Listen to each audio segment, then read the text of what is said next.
ఆ టైంలో ఇప్పుడున్న టీచర్లకి డిఫరెన్స్ ఏంటంటే డెడికేషన్ ఉండే ఆ టైంలో కూడా. ఇప్పుడు కూడా లేదని కాదండి. మా వైఫ్ వాజ్ అ టీచర్. ఆమె ఆల్మోస్ట్ 22 సంవత్సరాలు పనిచేస్తుంది. ఆమె సెంటాన్స్ నుంచి ఇంటర్నేషనల్ స్కూల్ ఓక్రిజ్ దాకా ఆమె షీ వాజ్ టీచింగ్. కానీ ఇప్పుడు కూడా డెడికేషన్ ఉందంటే ఉంది.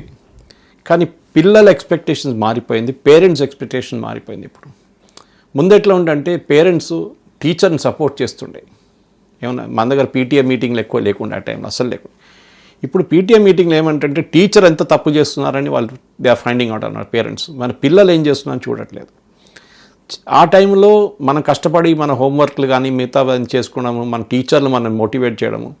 ఫర్కుందా మ్యామ్ గురించి మాట్లాడి చాలామంది కామెంట్లు కూడా చెప్పారు ఆమె గురించి. She's no more no, but ఆమె మెమరీ ఎక్కడ కూడా ఉంది ఇప్పుడు కూడా. అంటే కొంతమంది నాకు చాలా ఇన్ఫ్లుయెన్స్ చేసిన ఒక సినిమా ఉంది, మన ప్రేక్షకులు కూడా చూడాలి, డెడ్ పోయిట్ సొసైటీ అని చెప్పి, రాబిన్ విలియమ్స్ది. అది ఆస్కర్కి నామినేట్ అయింది. I think it's 84 movie, 1984. And Peter Weir Australian direct చేసిన ఒక టీచర్ లైఫ్ గురించి చూపించారు. ఒక ఇంగ్లీష్ పబ్లిక్ స్కూల్లో ఒక పోయిట్రీ నేర్పిస్తున్న ఒక teacher, Robin Williams, dead poet society.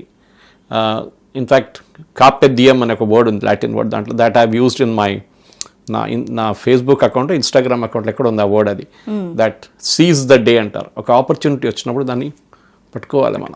చాలా ఇంపార్టెంట్. మళ్ళీ అది రాదు, ఒకసారి తిరిగి రాదు ఆపర్చునిటీ.